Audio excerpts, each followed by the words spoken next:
રાજ્યમાં 7 દિવસ હળવાથી મધ્યમ વરસાદની હવામાન વિભાગે વ્યક્ત કરી આગાહી. હવામાન વિભાગ મુજબ આગામી 7 દિવસ દક્ષિણ ગુજરાત, કચ્છ, સૌરાષ્ટ્ર અને મધ્ય ગુજરાતના કેટલાક જિલ્લામાં હળવાથી મધ્યમ વરસાદ વરસી શકે છે. આજે રાજ્યના 18 જિલ્લા અને સંઘ પ્રદેશ દીવ, દમણ અને દાદરા નગર હવેલીમાં ગાજવીજ સાથે હળવાથી મધ્યમ વરસાદની આગાહી વ્યક્ત કરવામાં આવી છે.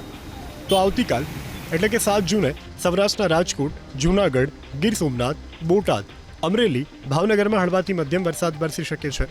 જ્યારે પંચમહાલ, દાહોદ, વડોદરા, છોટાઉદેપુર, ભરૂચ, નર્મદા, સુરત, તાપી, નવસારી, ડાંગ અને વલસાડમાં હળવાથી મધ્યમ વરસાદ વરસશે.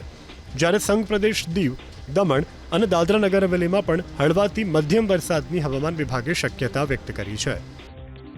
अगले 7 दिन तक इक्का दुक्का स्थानों में दक्षिण गुजरात की सारे ज़िला में और जो उत्तरी गुजरात क्षेत्र की दक्षिण पश्चिम विस्तार में जो ज़िला है और सौराष्ट्र कच्छ की जो दक्षिण और पश्चिमी क्षेत्र की जो ज़िला है, हड़बल से मध्यम बरसात मेघ गर्जना के साथ होने का पूर्वानुमान दिया गया है अगले 2 दिन 6 और 7 जून को. फिर 8 से लेकर 12 जून तक आपका दक्षिणी गुजरात की कुछ ज़िला में और दक्षिणी सौराष्ट्र कच्छ की जो दक्षिणी ज़िला है, इक्का दुक्का स्थानों में हड़बल से मध्यम बरसात मेघ गर्जना के साथ पूर्वानुमान दिया गया है.